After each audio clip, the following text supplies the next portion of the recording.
Okay, so the streaming has started. So hello everyone, welcome to the IC seminars. So before I start everything, I remind the PhD students to send me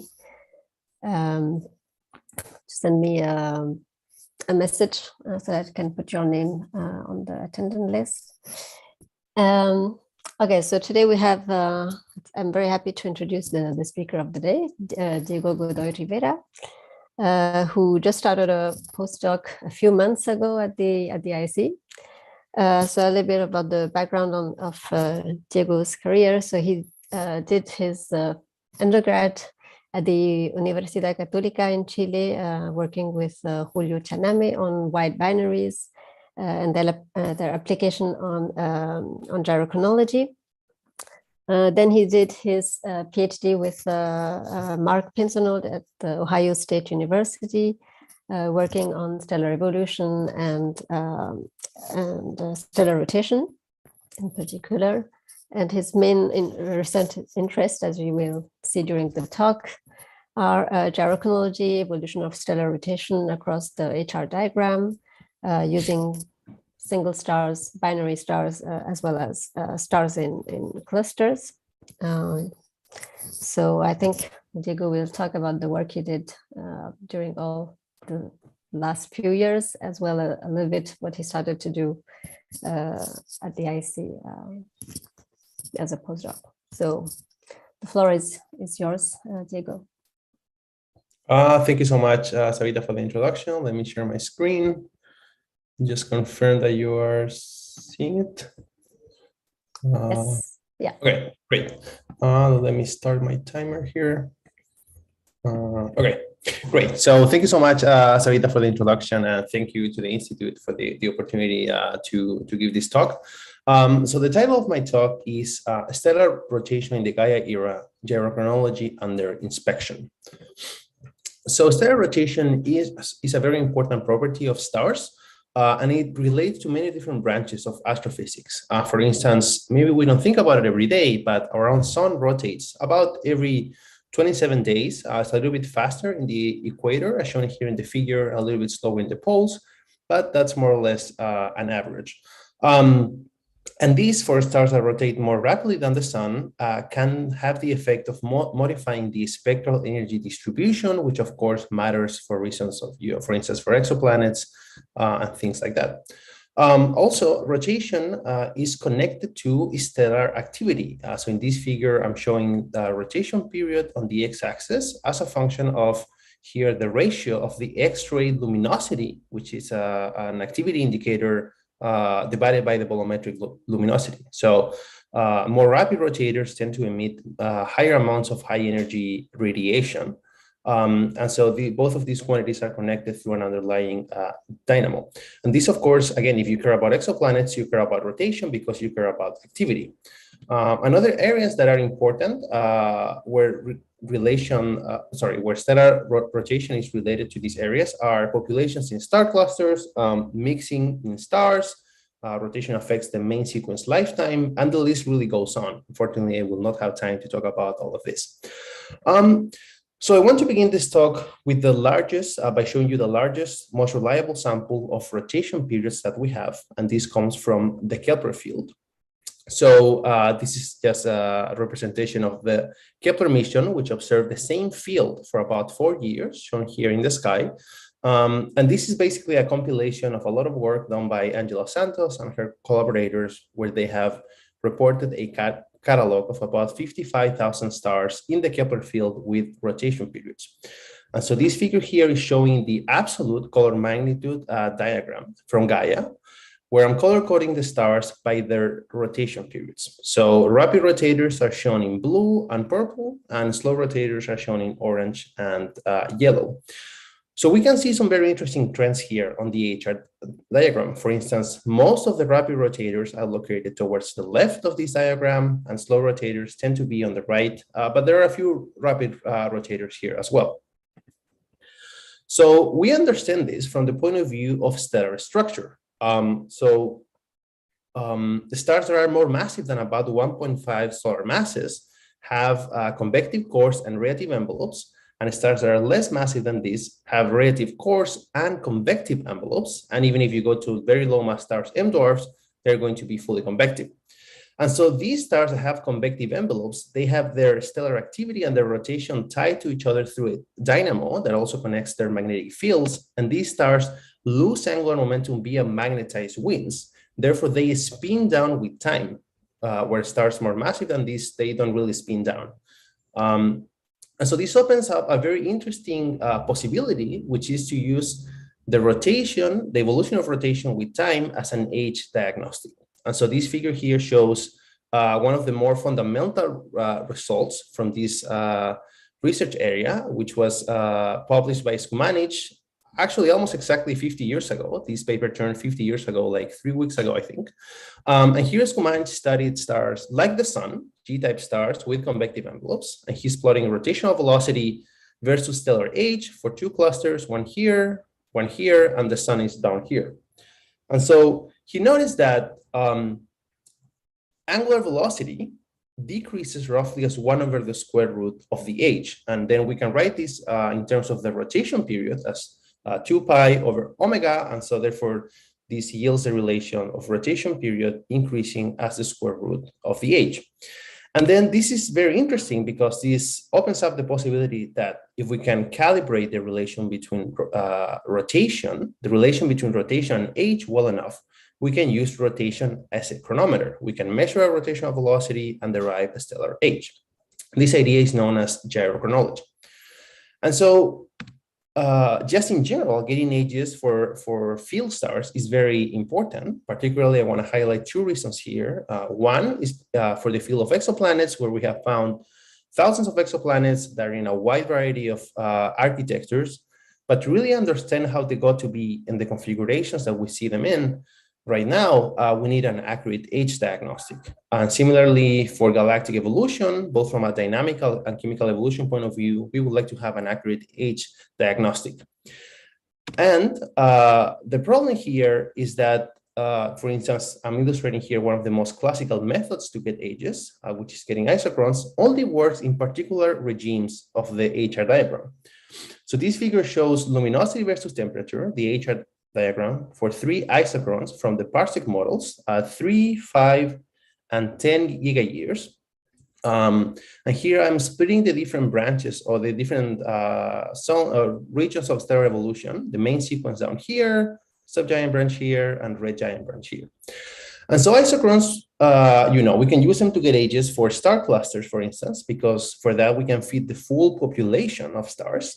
But for isolated field stars, it really only works well for subgiant stars, because here in the subgiant branch, the isochrons are very separated from each other. But if we then look onto the main sequence, we see that these isochrons, even though they have very different ages, by a factor of 2 or 3, they are all overlapping. They are all on top of each other. Therefore, we cannot use this to get ages for field main sequence stars.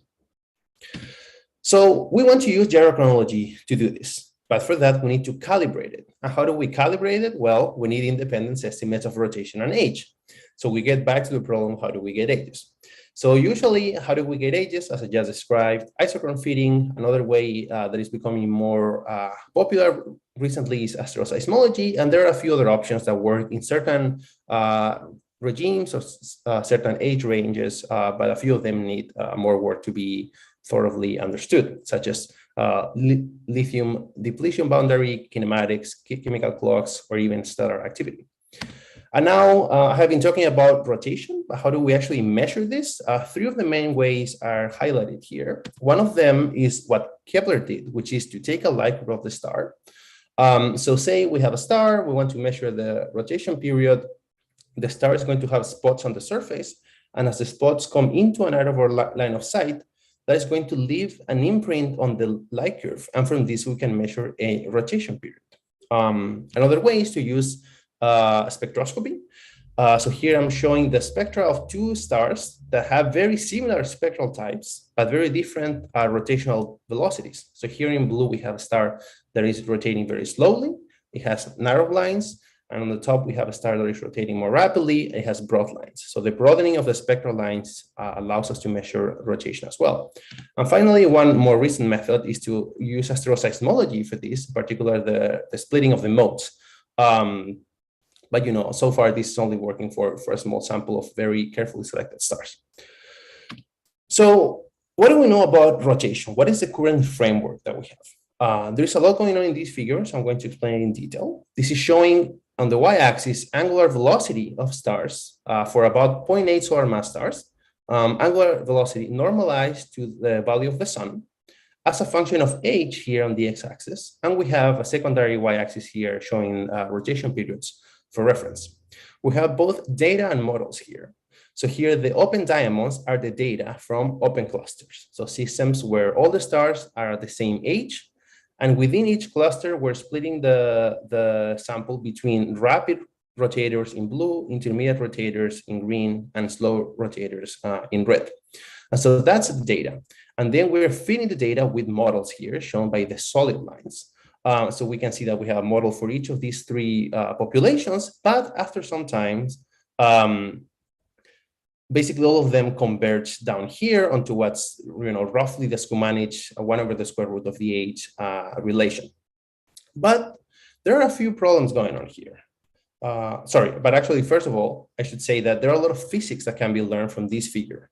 So as I indicated here in the number 1, stars are born with a distribution of rotation rates. And number 2, we see that these models, they flatline here because this is the period when stars are basically locked to their disks, which prevent them from spinning up. So by studying rotation, we can learn about the lifetime of disks. Then we can learn about the coupling between the core and the envelope of stars and the transfer of angular momentum that happens between them. And then after all of this is said and done, and stars kind of settle on the main sequence, they start losing angular momentum via magnetized winds, and we get this, again, the Schumann-H type relation. But there are a few problems with this diagram. First of all, looking at the blue points that I've highlighted here, we see that we have a lot of outliers here. So we can ask the question, are these bad data, or do we need new models to really fit this? And then going into the older regime of ages, we can ask the question, well, is this really the Schumann-H relation or other relations that we have? Are they really reliable? Can we really use them for field stars? And finally, kind of in the same regime, we can ask the question, we only have very few constraints for these old ages. So can we get more? So these are basically the 3 topics that I will be covering in my talk, which again is about gyrochronology and their inspection. So let's begin with the first one, where we want to revise the empirical constraints that we have. And this is going to be based on work from my recent paper with Mark Pinsonov from Ohio State and Luis Repoul from Caltech. So for this, many of the constraints that we have come from open clusters, and open clusters are convenient for this because they are a population of stars that have the same age and the same chemical composition. And by studying clusters at different ages, we can get snapshots of stellar evolution. So particularly looking at rotation, we want to map the dependence between mass and rotation as a function of age. So all throughout this talk, I'm going to be showing you different versions of this figure. This figure is going to have mass or temperature or color on the x-axis. But the idea is that high mass stars are going to be on the left, low mass stars on the right. The y-axis is going to be a rotation period. So slow rotators in the top, rapid rotators in the bottom. And this figure is what I call a rotational sequence. So this figure from Irwin et al. 2009 shows one of the constraints that was actually used for the framework figure. This is the open cluster M50 at about 150 mega years old.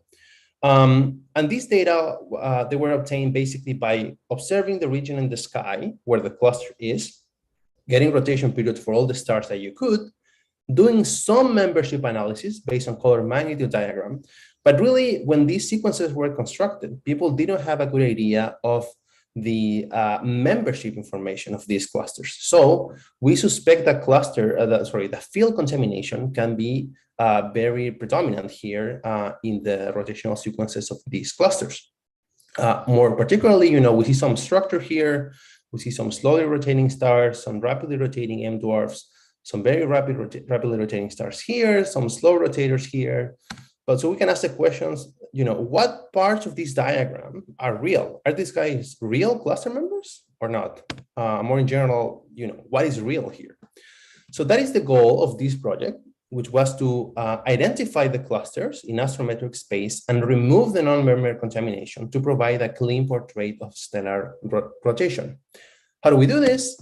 We're very lucky because now we have Gaia, which provides 5D or 6D information. Basically, the Cartesian coordinates X, Y, and Z and velocity in X, Y, and Z get mapped onto array, deck, parallax, which in some regime is roughly 1 over the distance, proper motion in array, in deck, and for the very bright stars, we have real velocities. And importantly, Gaia also provides uniform all-sky photometry. And so we have the Gaia data, but we want to apply it to a sample of clusters. In this case, we selected 7 clusters that are listed here. They span a range of ages, going from 35 mega years up to almost a giga year.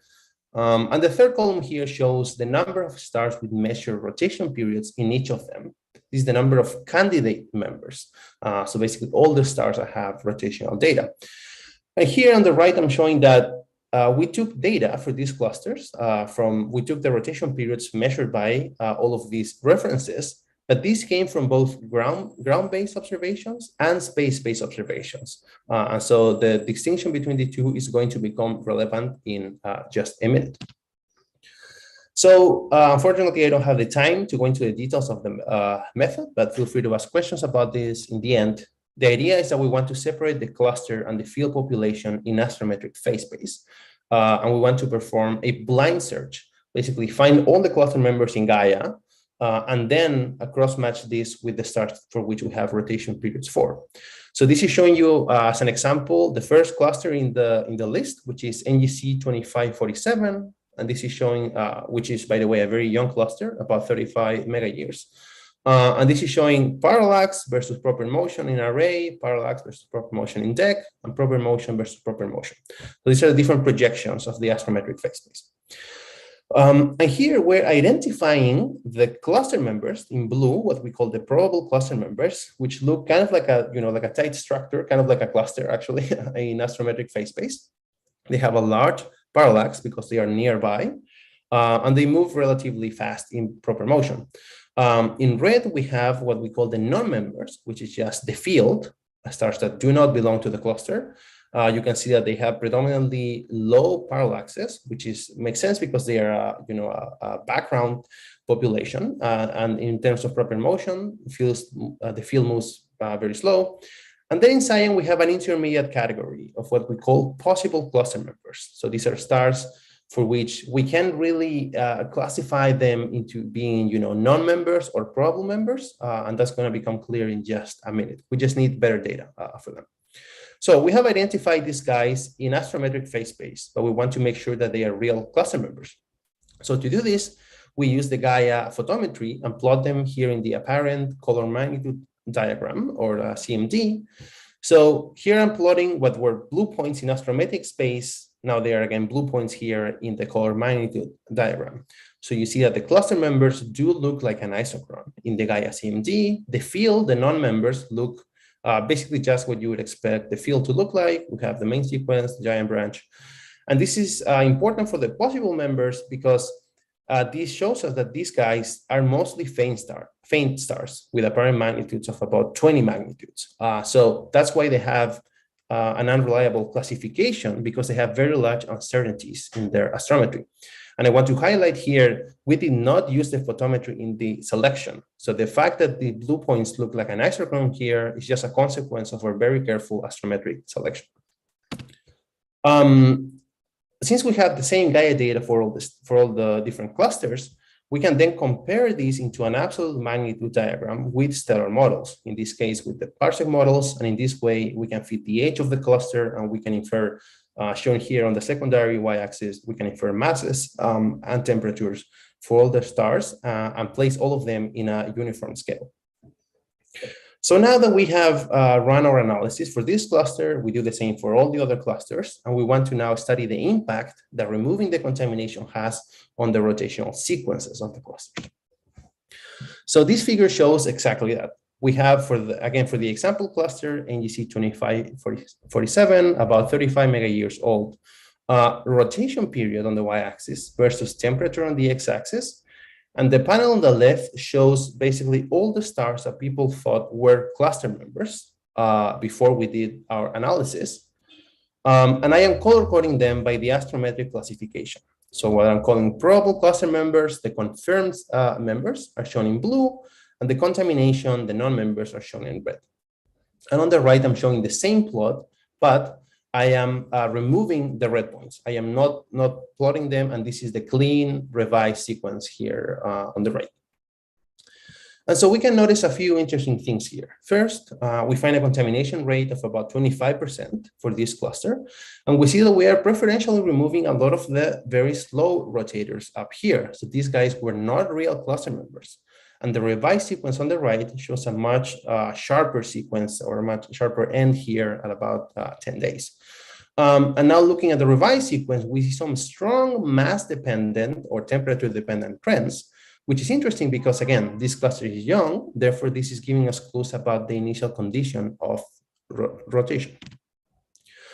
This is now the same figure for another cluster, M50, which is about 150 mega years old. For this cluster, we find a contamination rate of about 35%. So we see that basically a lot of the points were contamination, were just red points. And actually, most of these very slow rotators and most of these very rapid rotators were actually contamination. They were fuel stars. They were not really cluster members. And now the revised sequence here on the right shows a much cleaner pattern where we see the branch of slowly rotating stars, a branch here of rapidly rotating stars, and a few stars in between. And this is actually much more similar to the coeval Pleiades cluster, but I'm going to show that in just a minute. And so we run this analysis for all the clusters. And this figure shows the revised rotational sequences for all of them. So we have rotation period on the y-axis versus mass on the x-axis. And the clusters are sorted by age, increasing downwards and to the right. So by doing this, we have provided an updated portrait of the rotational evolution of stars now that we have removed the contamination. As I was just saying a minute ago, we have the M50 cluster here, which now looks very similar to the almost coeval 125 mega years old Pleiades clusters. And comparing these two is interesting because this can tell us about the dependence of rotation in environment. Other takeaways from this figure is that, as I showed you before, our analysis has predominantly removed rotational outliers, but many of them still remain, and they are more clear when we look here at the old clusters. We see, a very narrow and tight sequence here, but we have a few outliers at both long periods and at short periods. So the point here is that we can, before doing this analysis, we could have thought those guys are just field stars. They're just contamination.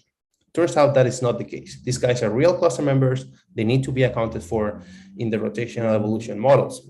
Presumably, some of them could be binaries, but again, they are real cluster members. And the third point here is that, again, some of the data for these clusters were taken from space-based observations in terms of the rotation periods, and some came from ground-based observations. My point here is that unless you're familiar with data, maybe you wouldn't be able to tell which of these sequences came from the ground and which ones came from space.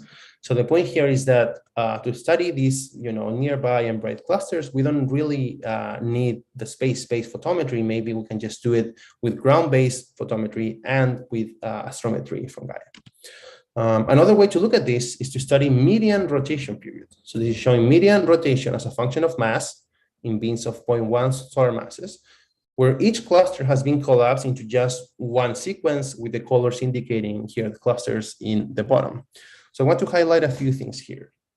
First of all, if we look at the young NGC 2547 cluster here in red, we see some strongly mass-dependent initial conditions, where some simulations have assumed flat distributions of rotation rates, but that can no longer be the case. We have shown that. If we look at this box between 1 and 0.6 solar mass stars, particularly at young ages, we see that these stars inhabit a global maximum in terms of rotation period. And again, given the connection between rotation and activity, this could provide an optimal window, perhaps, for habitability. If we now look at the low mass stars, masses less than about half a solar mass, when we look at the young NGC 2547 in red at 35 mega years, then we go to the Pleiades in orange at 125 mega years, and then to Precipice at 700 mega years in blue, we see the stars spin up, and then they spin down in a very strong mass-dependent way. Now looking at the high mass stars, we see that we consistently spin down, going from the Pleiades here in orange at 125 to M37 in green at 500 mega years to Precipice here in blue at 700 mega years, until we get to here the purple line, which is the NGC 6811 cluster, again about a giga year, where we see that the sequences actually overlap. This has been a very interesting result that was first found by Marcelo Agüeros and Jason Curtis, and I'm going to come back to this point in a few minutes. And finally, the other way in which we can look at this is in terms of percentiles of rotation. So this is showing the clusters, a few of them sorted by age, again, age increasing downwards, rotation period versus mass, where here I am being the data in terms of rapid rotators shown in light gray, intermediate rotators shown in black, and slow rotators shown in dark gray. And so I want to highlight two things here. One of them is that when we look at the high mass stars, we see that this slowly rotating branch gets narrower and narrower as we go to older ages. We already knew that, but now our analysis has removed many of the rotational outliers. So these sequences are even more narrow than previously observed. Now looking at the low mass stars, something that we found that it's unexpected is that when we look at the 0.6 solar mass stars going from Pleiades to M37 and the 0.4 solar mass stars going from the Pleiades to Precipice here, when we look at the black region, the interquartile range, we see that the rotation rates diverge. This sequence gets wider for older clusters. And this isn't really what we would expect. I think models would tell you that this range basically stays fixed in width, or it gets narrower as stars transition from the saturated to the unsaturated domain. Maybe this is due to the more rapid rotators experiencing a lower torque, but a detailed comparison with models is still pending. So to wrap up this first part of the talk, one of the takeaways is that once the non-member contamination is removed, the ground-based observations can be as constraining as the space-based observations for studying clusters. We have removed many of the rotational outliers, but some still remain. In the saturated domain, the interquartile range widens for older clusters in contradiction with models, but again, we need to compare these with models in more detail. And finally, mass-independent initial conditions can no longer be assumed. So I will now transition to the second part of the talk, which is now looking at older ages, where all of these processes have basically all converged down here, where all the lines are almost on top of each other, and we get this Kumanis type spin down. So we have a few relations here, but we really want to test how reliable are they. And this is work that's being carried out by me, by Joaquín Silva Beyer, who recently finished his undergrad in Universidad Católica in Chile, and Julio Chanamé, who is a professor there. And so, again, we have gyrochronology, but we want to test how reliable are these relations. So another way to look at the constraints that we have is shown here, where we have a rotation period as a function of color. We have the Pleiades as a constraint in the triangles and the dashed line at 130 mega years, the Hyades, open circles, dotted line at 625 mega years, and the sun here, a very solid constraint at 4.5 giga years. We also have a few constraints, from older clusters that I'm not showing here, but, basically there are only so many constraints that we can get from clusters. People have started to use astroseismology to study this. So these are stars for which you can measure rotation and age independently. But again, this only works for well-suited stars. And basically, the gyrochronology relations that exist are parametrizations of these lines, and they all take more or less the shape of this equation shown here, where we have the rotation period being a function of the age to some power times a function of the color plus or minus some free parameters, where here color is being used as a proxy for mass.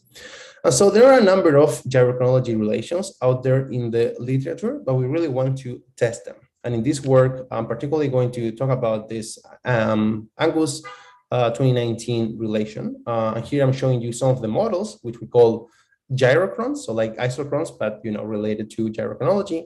So gyrochrons at 1, 2, 4, 6, and 8 gigayears, just to show you, what these relations tell you of how stars spin down with time.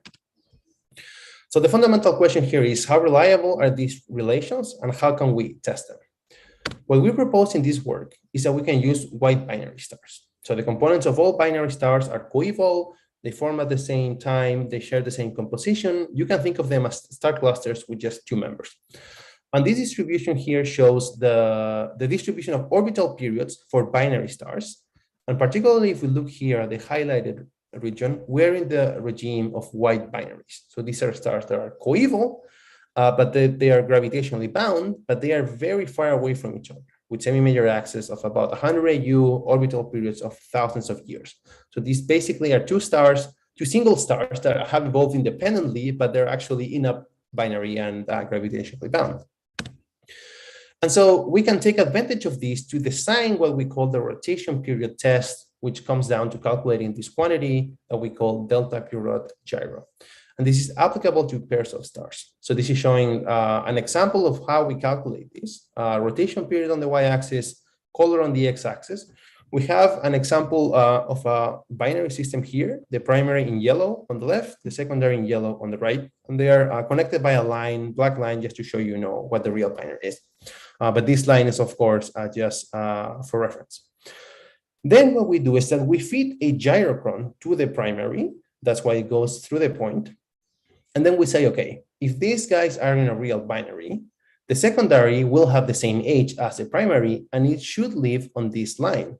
So this is the expected rotation period for the secondary, but this is the real measured rotation period of the secondary. So basically, we calculate the quantity delta period gyro, which is the difference between the expected period for the secondary, given its color and the age of the primary, minus the empirically measured rotation period. So that is delta period gyro. So just to give you a sense of how this works, here I have 2 examples of pairs that show good agreement with gyrochronology, which means a low value of delta period gyro. So here on the left, we have this binary in red. The line goes through the primary and the secondary is basically right on top of the line. Delta period gyro value of minus 0.2 days. And basically the same here for the blue binary. They show a very good agreement. And on the right, we have an example of a bad agreement with gyrochronology. We have the primary here in red. We feed the gyrochron, and the secondary is nowhere near what you would expect it to be. So delta period gyro of about 33 days, and in this case, 15 days. So we want to study the distribution of this parameter for samples of stars. We have 3 samples: white binaries, random pairs, and open clusters. I'm going to quickly describe them now. So first, going to the white binaries, these systems can be selected using Gaia data because they in the sky they look basically like 2 stars that are moving together. They have the same proper motions and the same parallaxes. And again, this test is for pairs of stars where both stars have measured rotation periods. So we said, let's look for these binaries in the Kepler field. And so we cross-match all the catalogs of white binaries that exist in the Kepler field with catalogs of rotation periods. And we only kept the stars that have well-measured rotation periods. And so this figure shows rotation period versus color on the x-axis. And here, each binary is shown as 2 blue points, and they are connected by a black line. So you can see that they're kind of all over the place, but a lot of them also follow this kind of trend increasing towards the right and upwards. And here for reference, I'm just showing the 1 and 4 gigayear gyrochrons from Angus. But we're going to have the distribution for the binaries. We also want to have one for a control sample, for a sample of just random pairs that by construction are not coeval, because the thing with the binaries is that we think the components of the binary share the same age. we want to have a control sample where that is not the case. So we do this by actually using the same stars from the binaries, but just pairing one component of one pair to a different component of a different pair. And so in this way, we artificially break all the binaries and generate random pairs by constructions where there is no coevality there. Also, the advantage of this is that these stars have the identical distribution of color, magnitude, and rotation period because they are the same stars. So now we see these random pairs as two red points connected by a black line. And just to show you how this works, I'm going to flip back and forth between these two samples, binaries and random pairs, just to show you that they are the same stars, where just the connecting lines are different. And finally, we also add an open cluster to the comparison, which is the Percentiles cluster, about 650 megayears.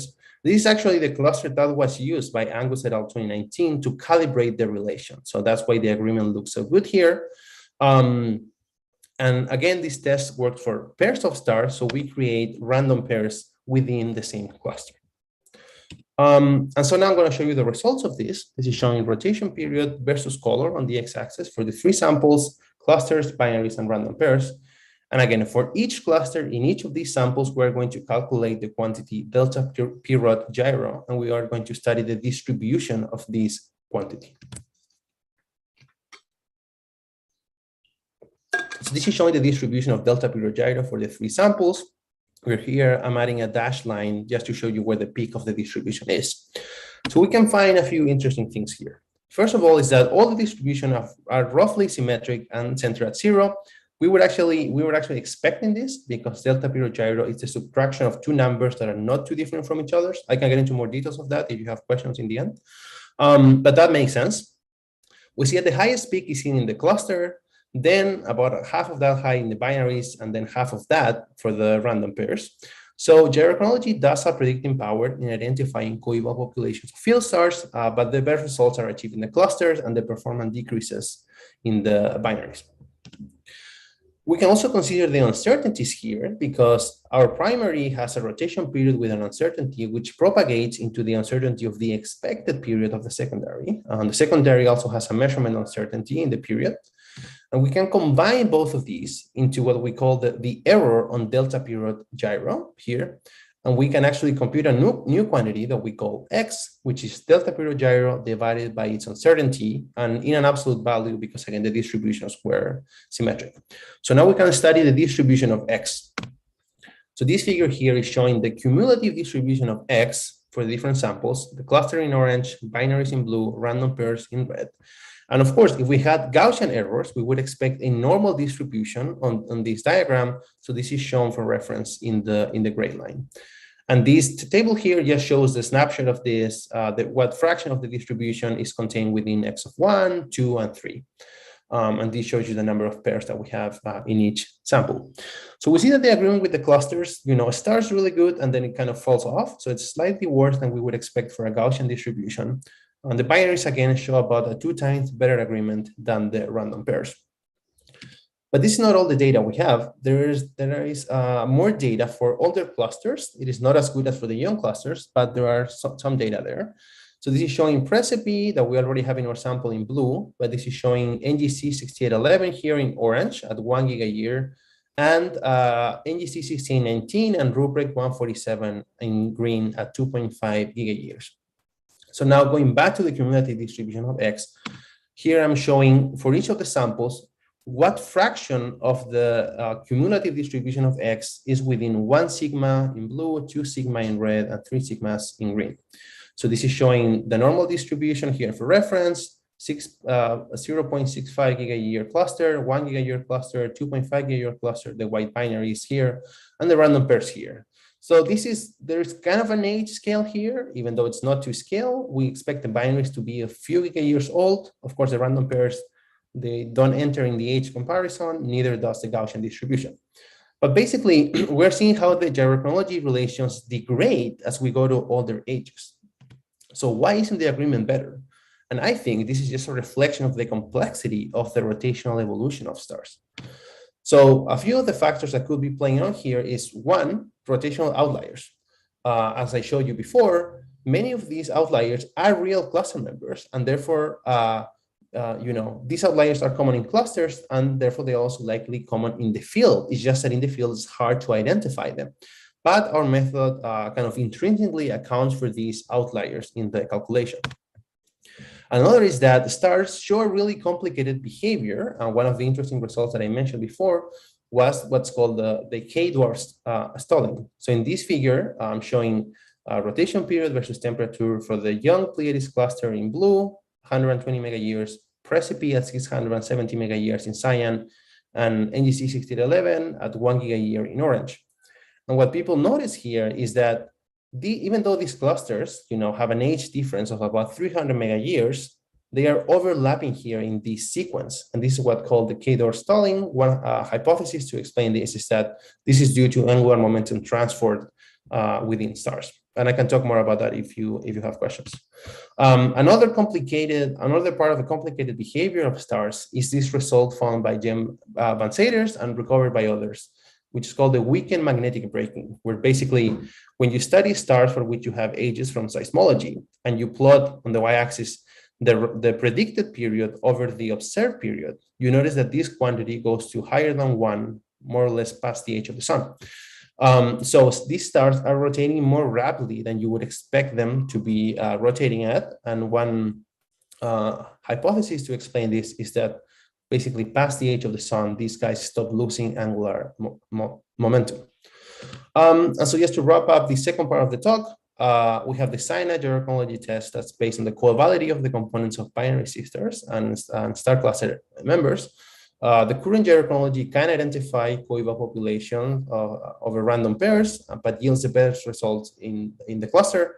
So the conclusion is that we need better gyrochronology relations in all about few giga-year age populations. And the rotation period test sets up the stage for decisive gyrochronology assessments in the era of ever-expanding space-based photometry. And I will now transition to the third part of the talk. Don't worry about the time because this part is going to be very short, just a couple of minutes. So going back to my introductory figure, as I showed before, we only have a few calibrators at this very old regime. So we want to get more. And this is work that we are currently working on here at the ISC, myself, Savita, of course, and we have other collaborators such as Rafa Garcia in Paris and Angela Santos in Porto. And so going back to this figure of the existing constraints, we have rotation period versus color, the clusters. There are a few more clusters that we could add here, but the clusters only get so old. Okay, we need more constraints. Seismology, again, only works so far for a small sample of stars. And what I propose here is that we can, again, take advantage of the covality of binary systems. We need to independently measure age and rotation, and a certain type of binaries are quite suitable for this. So say you have a white binary, a component A and a component B.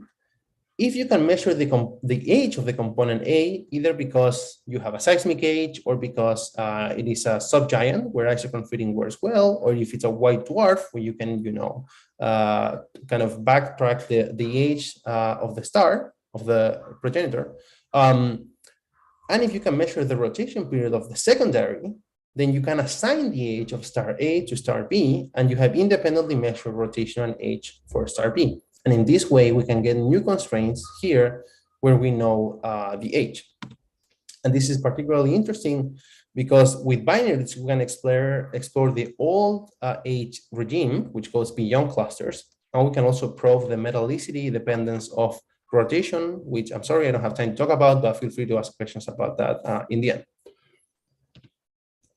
So what we're doing here is that we're taking a catalog by Q et al. 2021, report a sample of Gaia selected white binaries where one component is a white dwarf, one component is a main sequence star. And they actually report ages for the white dwarf components that they derive from star models. They already provide the ages with a mean fractional error of about 27%, and they have a catalog of about 3,500 pairs. So what we're currently working on is to use the data from NASA's TESS mission, which is an all-sky photometric survey, to get rotation period for the main sequence companions. So we have already identified over 1,300 of these targets to have TESS data, and over 1,000 of them have at least 2 sectors of TESS data, which means over 50 days of coverage. And this figure shows in the galactic coordinate projection of these targets. And I am color coding them by the number of sectors that they have in TESS data. And so currently, we are working on obtaining rotation periods for these guys. And just to wrap up the third part of the talk, and actually the entire talk, is that I can say that the existing portrait of stellar rotation remains partially incomplete. We need more empirical calibrators in different mass and age regimes. The state-of-the-art gyrochronology relations do have predicting power in identifying coeval populations, but the reliability as a widely used age diagnostic still needs to be validated in underexplored domains, again, particularly old ages. And finally, future Gaia data releases will allow better calibrations and more stringent tests. Thank you. Thank you very much, Diego, for this very interesting talk. So people can upload with the reactions if you want. So I think we have quite some time for some questions.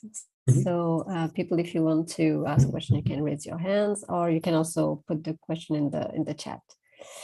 And I also encourage young students to ask questions.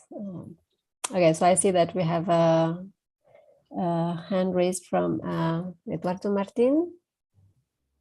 So go ahead. Hello, very nice presentation. Thank you. I would like to add among the systems that you mentioned that it's interesting to have the age independent from the rotation. That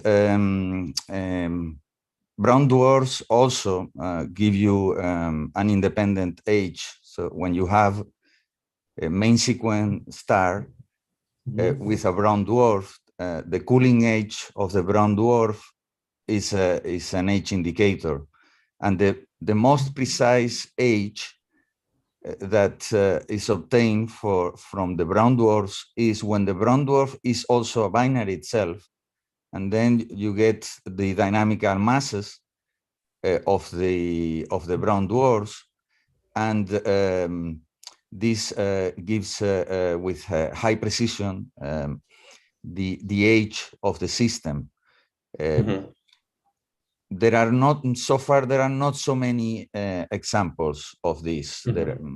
I know only about 4 or 5 in the literature, but I think in the future, as you are doing with, well, you are using Gaia, and in the future with Gaia and Euclid and other facilities, I hope the number of these systems will increase so that it will become useful to add another possible age diagnostic and to contribute something to this. So I just wanted to point this out so that you are aware that there is yet another possible independent age calibrator. Thank you so much. That is super interesting. That's something that I was not aware of, and I would be very happy to talk more about that afterwards. I have many questions, so we should definitely chat later. Thank you for mentioning that. Okay, so I think next we have Antoine. Yes, thank you, Diego. A very, very interesting talk, very clear.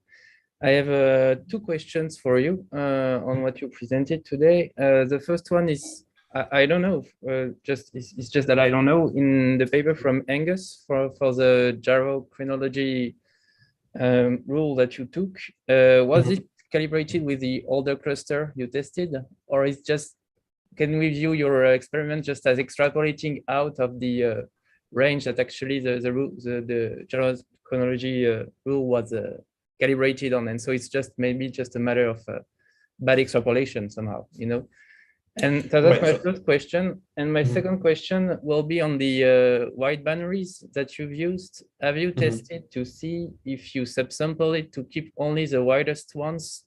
Is there an effect of your that maybe you get some pollution of some wide binaries that are not so wide, and maybe there are some interactions in their affecting the rotation periods? So. Thank you. Those are both very interesting questions. Let me try to find the slide again for Angus, just for everyone to be clear on this. Man, I thought I had the figure that I wanted, but I don't think I put it in the extra slides. But I think this one will suit. So, right. So the Angus relation shown here in black was calibrated. This particularly the 2019 one. There is also an Angus 2015 one that used a different sample. But the 2019 one was mostly calibrated on Presby here. So that's why it fits so well at this kind of young age. And then the sun was used as a calibrator, kind of, you know, at, I think the color is 0.9 at 4.5 gigayears. So basically, that relation did not use all the data, also because we didn't have all the data back then when Ruth constructed her relation. We didn't have as good data for the older clusters such as NGC 6811 at 1 gigayear and 6819 at 2.5. But yeah, so this relation, you know, it's definitely not perfect, but it is one of the relations that is out there. And the advantage that it has is that it uses the Gaia colors. So that's why it was kind of straightforward for us to use, whereas many of these others are calibrated in B-V. And regarding your second question about the white binaries and whether separation plays a role here, I think basically all of them are wide enough such that if they are each single stars, they should not have interacted with each other, because we're talking hundreds or even thousands of AU of separation. But we cannot forget that, actually, let me go back to the figure here, just to illustrate this more clearly. So this is, again, the sample of white binaries in the period versus color diagram. What happens is that even if we have a white binary, one of the components of this white binary could be a binary itself, could be a closed binary where we have tidal effects that are messing up the rotation rates. So for instance, I don't know, let's take this guy connected to this guy. You know, I wouldn't be surprised if this was a triple system where this guy down here was a closed binary. So, but again, they're hard to identify. And so our method kind of accounts for that intrinsic uncertainty just by construction. But yeah, thank you. That's a very interesting question. All right, thanks. Yeah. Yep. Thank you. So I think next we have Quentin. Yes. Do you hear me well? Yes, we can hear you. Top. Hello, Diego. Thank you for this very clear talk. Very nice. I have a question about your teaser on the effect of metallicity on rotational period. I mainly have in mind the huge work of Louis Amar, this paper of 2020 about the impact in stellar evolution models. I would like to know if you already have some maybe observational constraints and why you mentioned it in your talk. Sorry, could you repeat the question? I had a hard time. Let me. No problem. The main goal of my question is to know if you already have some observational constraints of the impact of the metallicity on the rotational period that you teased during your talk. Oh, yes. Thank you for the question. That's something that I very much wanted to talk about. I just didn't have the time, so I really appreciate that. So let me try to go back to this. I believe I have a figure here. Yes. So basically, one of the advantages of using white binaries is that we can not only probe odd ages, is that we can probe different metallicity regimes. And metallicity, I'm going to show a figure here, extra. Metallicity plays a role in rotation because stars that have a higher metal content have deeper convective envelopes, and they're more efficient at losing angular momentum. So this figure here from Louis Amart's paper, this is models, but he has also a paper talking about empirical data in Kepler. In these models, say if you look only at the solid lines from the MAT 2015 models, when we have rotation period as a function of age. And this figure shows that when you go to higher metallicities, say orange here at plus Fe on H of plus 0.5, this star at the same age is going to rotate more slowly than a Fe on H of plus 0.3 or 0 or minus 0.3 and so on. So metallicity does play a role. Unfortunately, I don't have the figure here, but in the Kepler field, Louis showed that you can see the effect of metallicity on the rotational sequence. And here, this figure here shows the metallicity distribution of clusters here in red, in the red arrows. You can see they're mostly centered in solar or around solar. But here in blue, this is a figure from Jeff Andrews et al. 2017. This figure shows the distribution of metallicities for wide binary systems. So with wide binaries, by getting age rotation constraints, we can explore these metal poor regimes and even some metal rich regimes where, metallicity does play a role in rotation. So there are some empirical constraints for that. Yes, thank you. Okay, thank you. Thank you. So next we have Almudena. Thank you. Hello. Thank you for the talk. I have a question that is a bit out of my ignorance in the field, but I was very impressed by this rotational period, a constancy of the rotational period that every cluster that you show in the first slides was presenting. So because clusters might form from a pristine cloud, each of them, this rotational period might be related with the momentum of the original cloud they come from. Does it make sense to you, this? I see. So let me go back to the figure just so we're on the same page. You refer to this figure, right? Well, I would refer, the ones that impressed me the most were from different clusters, different ages that you were showing at the beginning. You were showing the rotational period and there were kind of convergence. In fact, you were using this to remove outliers, no? When you were cleaning your clusters from outliers, they were showing rotational periods that were very converging on a given value per cluster. And I was, this might come from somewhere, this kind of constant or close to constant rotational period, right? I wonder whether it might have been related with the original cloud they come from, because the original cloud has a momentum. You had to lose momentum, you form the stars, it might come from somewhere. So I wonder whether it makes sense to you this. No, yeah, I think I understand the question now. So basically, let me, maybe this figure shows it better. Actually, sorry. This figure shows it a little bit better. This one. So this one, basically, our current understanding is that, yes, there are a lot of stochastic processes, basically, when the clusters are very young. Some of them could have imparted more momentum than others, but after some point, they kind of forget about their initial conditions and they start converging onto this slowly rotating branch, such as, we see it in stars more massive than, say, 0.9 solar masses in the Pleiades. But then this convergence basically takes longer for lower mass stars. But as we study clusters that get older here going downwards, the slowly rotating branch or the converged branch extends to lower and lower masses. So these clusters progressively kind of forget about their initial conditions. But there are also a few interesting studies of very young clusters, say, 3 or 5 mega years, such as Upper Scorpius or the ONC, where people study the different distribution of rotation rates and how environment can play a role in that. But the point, I think, is that after, a couple hundred mega years, they will mostly have forgotten about that. And that's what we're trying to calibrate.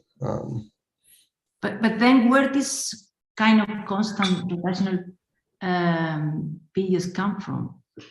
So this comes from the spin down, So basically, after you have an initial distribution of rotation rates, then you have some disks, then you have some angular momentum transfer within the star. But basically, after all of these processes are done, and the star is basically allowed to just freely lose angular momentum on the envelope, they start to forget about their initial conditions. basically the initial conditions get sort of washed out with time. Okay, thank you. Yep, thank you. Okay, thanks. So I think we have two more questions. There was one in the chat that maybe I will ask from Jorge, who was asking, so at the end, how well can we estimate the age of an individual star from its rotation and photometry? I think it's a very broad question, but from its rotation and photometry, right? So let me see. So sorry, I'm trying to find a figure here. Basically, in the ideal world where we have a very well calibrated gyrochronology relation, say you take this star up here, you measure the rotation period, you're going to have a color from Gaia. And if we have very, well enough calibrated relations, you can going to feed a gyrochron through here, and that's going to tell you the age. But again, that's what we're trying to probe with the binaries. You could do it now. It's up to you how much you will trust the age, and it will depend, how accurate do you need that age to be. If you need, some rough estimate of the age, I think you're good enough to go. If you need a very precise age, maybe you'll need to wait a little bit more to use this technique. okay, so then we have Axel. Yeah, thanks very much for a very interesting talk. The cleaning up of the period rotation versus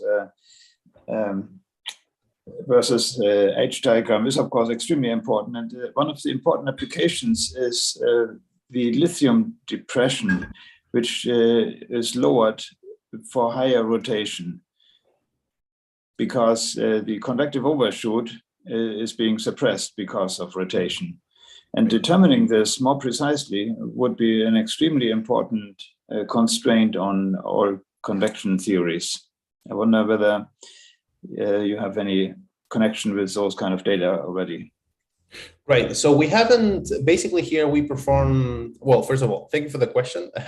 And we performed here a blind search. We basically found all the cluster members for these clusters, and we only took the pathway of cross-matching this with rotation period catalogs. We did not have time to cross-match it with activity catalogs, either H-alpha, calcium, or X-ray. And one of the branches that we could open here is just to compare this with the lithium abundances. My understanding is that since the lithium abundance or the lithium depletion boundary technique has mostly been done for nearby clusters or bright clusters, I wouldn't suspect membership to be such a problem there. But it could be worth exploring. But yes, rotation is very much tied to lithium, and that's very interesting just by itself. Thank you. Thank you, Diego. Are there any other questions? No, I don't see anyone else. So I guess we'll stop here. So thanks again, Diego, for your excellent talk. Thank you, Zaid. Very, very clear indeed. So yeah, Diego is here for 1.5 years more at least, hopefully. Yes. At the IC, so you can talk to him here. So yeah, thank you everyone for joining. We'll stop the streaming, and yeah, see you next time.